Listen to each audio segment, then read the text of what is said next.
back to the Snowfall Podcast. And today I'm out here at Sibley Volcanic Regional Park. Still trying to think about the way that we're going to do these podcasts. Sometimes I'll be in the studio, and other times I'm going to be out here. Okay, let's go ahead and get down to business. Today's podcast, we're going to be talking about the style of shooting. Most photographers and wedding filmmakers are now approaching weddings in a photojournalistic way. You should always ask your filmmaker, how do you capture a day? What is your process? Do you like to pose people? Do you like to just let things unfold? Are you constantly filming, or are you very much of the mindset that I'm only going to be filming during the moments that the timeline calls for, such as the first look, the ceremony, the processional, grand entrance, etc. And then during those other times, what do you do? Are you capturing things? Are you just kind of hanging around to the next big moment? What do you do during the lulls? And all of these things are very important because, it also means that if a filmmaker is more of that mindset where they're just kind of waiting for the big moments, you're going to be receiving a limited amount of footage just for the big moments, and that's it. Whereas others like to capture everything. The other thing with style of shooting is to ask your filmmaker just exactly what kind of lens kit they bring along with them.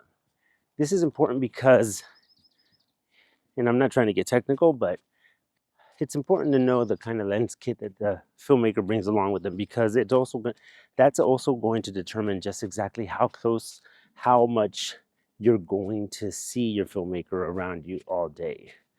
Now, if it's a single filmmaker and they're buzzing around you all day along with a photographer, it's not too bad. But the reason I mention lens kit is because over time I've invested into telephoto lenses. These are zoom lenses. Zoom lenses allow me to capture moments from afar. So, for example, during the ceremony, you're not going to have me right there in front of your hands as the ring is going on, because I'm only carrying 3 lenses. I don't just carry prime lenses. Prime lenses are fixed focal length lenses, meaning 24 millimeter, 35 millimeter, 50 millimeter, 85 millimeter, 100, and so on. So in those situations, if you have fixed focal length lenses, most of the time, these filmmakers that like to only travel with a very small lens kit or a very minimal lens kit will only carry a 24, 50, and 100, or 85, or 35, 50, 85. What that means is that for those big moments, for those really sweet, intimate moments, they're going to be very close to you in order for them to get tight shots. They have no choice. Even if they're shooting 4K or 6K, you can only crop in or zoom in digitally in post-production so much before you start to lose quality. So they're gonna have to be close. This means that as you're saying your vows, putting the ring on the finger, sharing a special moment, if the filmmaker wants to capture that sentiment in a very, tight shot, where you really can see all the expression, instead of somebody that's way in the back and you can see yourself sharing a moment, but it's so far back that you're kind of like, I see it, but I don't see it because it's so far away. Then if they want those tight shots, they're going to have to get close. This means that they're going to be all up in your business. And some people don't mind. Some people really don't care, and that's cool. It's really your preference. I've seen filmmakers that operate with just 3 lenses and they create some of the most beautiful films ever. So don't get me wrong. Having a minimal lens kit does not mean they can't produce beautiful films. Yeah, that's, to be honest, prime lenses are also sometimes, in many cases, favored by filmmakers, even photographers, because they typically produce a sharper image. They have a faster aperture, meaning that they can shoot in low light situations, or they can give you that beautiful bokeh. Bokeh is that creamy background.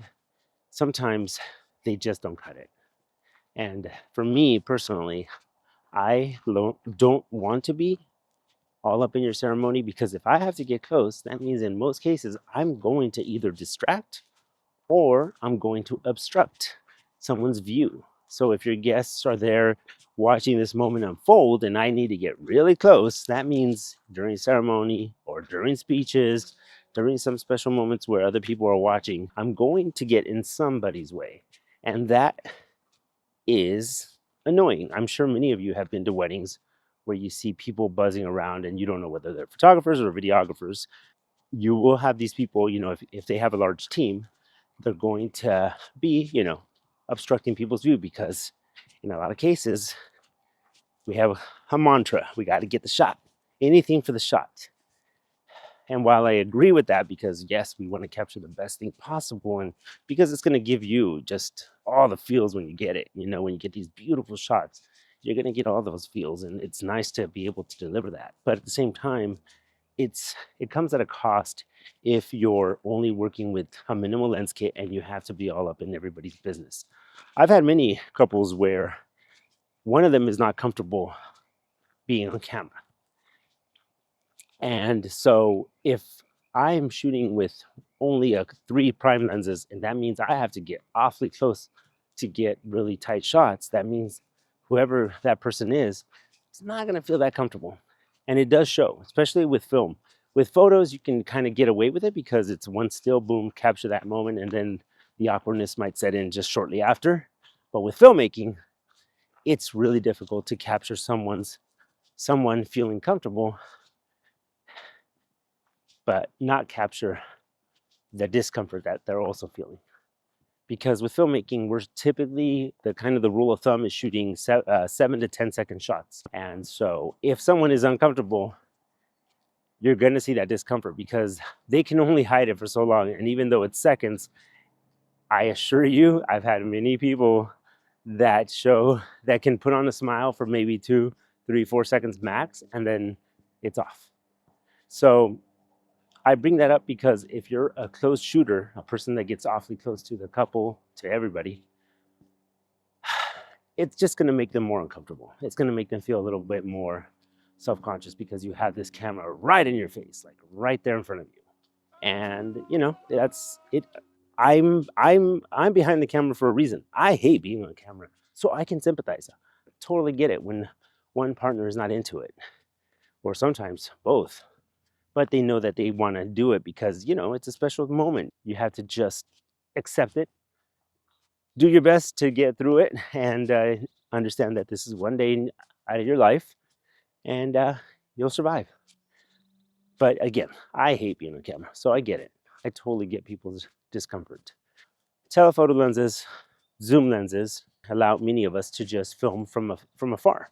We can film from down the aisle 20, 30, 40 feet and still get these amazing tight shots because we have 200 millimeter telephoto lenses that allow us to just zoom into you. This also reduces the amount of annoyance that your guests feel because we're not blocking their view.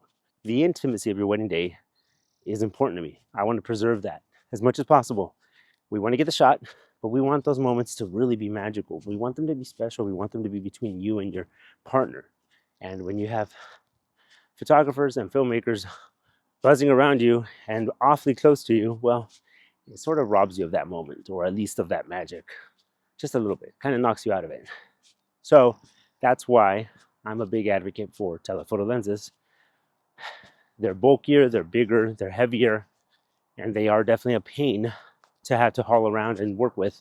But it also gives me that flexibility to be shooting from a distance that does not impede on your guests, on yourselves, and so on.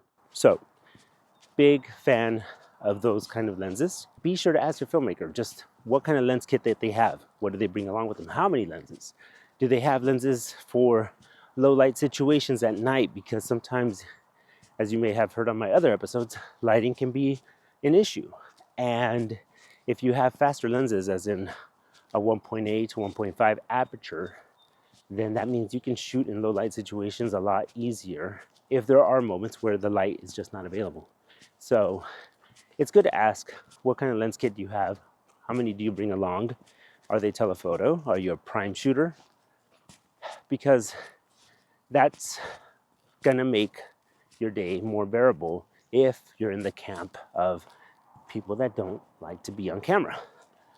People that are gonna be shooting from afar are gonna make you feel more comfortable. You're almost gonna, maybe in some cases, not even know that they're there because they're so far back that you don't realize it, and you're lost in the moment between you and your partner. And that's beautiful, that's sweet, that's intimate, that's the goal for me personally.